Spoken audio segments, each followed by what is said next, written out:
বন্ধুরা, আজকে আমি একটু সুজির হালুয়া তৈরি করব সকালবেলা নাস্তা করার জন্য রুটির সাথে। তো আমি রেসিপিটা শেয়ার করছি। আমি চুলায় প্যান বসিয়ে দিয়ে দিয়েছি 3 চামচের মতো ঘি। তো ঘিটা গরম করে আমি দিয়ে দেব। এই যে চুলায় আমি ঘিটা গরম করে নিব। চুলার আঁচটা কিন্তু হালকা ফ্লেমে থাকবে। তারপর আমি অ্যাড করব এখানে 1.5 কাপের মতো সুজি। আমার এই সুজি মানে যা ছিল আমি পুরোটাই দিয়ে দিলাম, কারণ আর নেই। তো আমি এখন ঘিয়ের উপরে সুজিটাকে খুব ভালো করে টেলে নিব অনেকক্ষণ ধরে। হালকা ফ্লেমে থাকবে চুলার আঁচ, যেন পুড়ে না যায়। একটু বাড়িয়ে দিলেই কিন্তু সুজিটা পুড়ে যাবে। তো সেই জন্য একটু সময় নিয়ে হালকা করে আস্তে আস্তে করে সুজিটাকে টেলে নিতে হবে। দেখুন, সুজিটা যখন এভাবে জমে আসবে, একদম একটু দলা দলা পেকে যাবে, তখন মনে করবেন যে সুজিটা হয়ে গিয়েছে।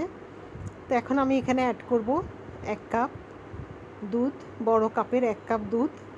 সাথে আমি একটু পানি দিয়ে দেব, কারণ সুজিটা সিদ্ধ হতে হবে ভালো করে।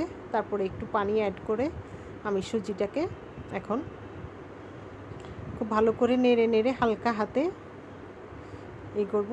তারপর আমি অ্যাড করব 1 চামচ থেকে 1 কাপ থেকে একটু কম চিনি। আপনারা চিনি যতটুকু খান সেই পরিমাণে দেবেন। তারপর দিয়ে দিয়েছি আমি এলাচ গুঁড়া, তারপর সামান্য লবণ। তারপর দেখুন চিনি গলে সুজিটা অনেকটা হয়ে গেছে। যে এখন আমি এটাকে খুব ভালো করে নেড়ে নেড়ে রান্না করব। সুজিটা কিন্তু খুব ভালো করে সিদ্ধ হতে হবে, সেজন্য চুলার আঁচটা হালকা ফ্লেমে রেখে সুজিটাকে একদম হালকা করে করে নাড়তে হবে। সুজিটা না নাড়লে নিচে দিয়ে লেগে যেতে পারে। এভাবে হাত দিয়ে নেড়ে নেড়ে নেড়ে নেড়ে সুজিটা রান্না করতে হবে, হালুয়াটা তৈরি করতে হবে।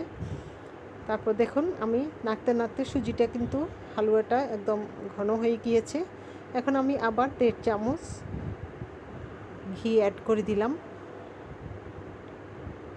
এখন আমি আবার চুলায় হালকা ফ্লেমে এটাকে নাড়তে থাকবো। আস্তে আস্তে যখন সুজিটা একদম প্যান থেকে উঠে আসবে, তারপরে নাড়তে নাড়তে প্যান থেকে যখন উঠে আসবে, তখন আমি এটাকে নামিয়ে নেব। আমি আরও কিছুক্ষণ সুজিটাকে নেড়ে নেড়ে রান্না করব। সুজির হালুয়া কিন্তু আমার খুব পছন্দের, আমি রুটির সাথে খেতে খুব পছন্দ করি। আপনারাও বাসায় তৈরি করবেন, এটা সকালবেলা রুটির সাথে খুব ভালো লাগে। যে খুব ভালো করে নেড়ে নেড়ে এটাকে রান্না করতে হবে চুলার আঁচ দেখুন একদম হালকা ফ্লেমে রেখেছি আমি, যাতে সুজিটা লেগে না যায় নিচে দিয়ে। আর অনবরত নাড়ছি, অনবরত নেড়ে যেতে হবে, নাড়তে হবে। এই যে দেখুন সুজিটা একদম একদম প্যানের গায়ে থেকে উঠে আসতেছে।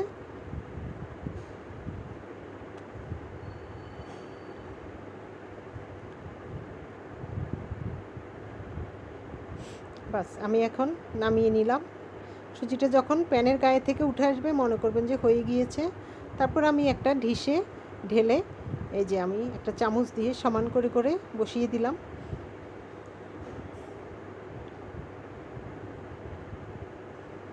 এই যে সমান করে বসিয়ে দিলাম। তারপর আমি উপর দিয়ে কয়েকটা কিশমিশ বসিয়ে দেব, পরিষ্কার করে ধুয়ে। এই যে যা সুন্দর দেখার জন্য একটু ডেকোরেশন করে দিলাম। আপনারা চাইলে একটু বাদাম দিয়ে দিতে পারেন। আমার বাসায় আজকে বাদাম নেই, তো আমি সেজন্য বাদামটা দিতে পারলাম না। এই যে একটু বাদাম দিয়ে সুন্দর করে সুজিটাকে এবার কিছুক্ষণ ফ্রিজে রেখে দিবেন। রেখে দিয়ে তারপর আপনারা ছুরি দিয়ে সুজিটাকে হালকা করে কেটে নেবেন। তো ধন্যবাদ, ভালো থাকবেন।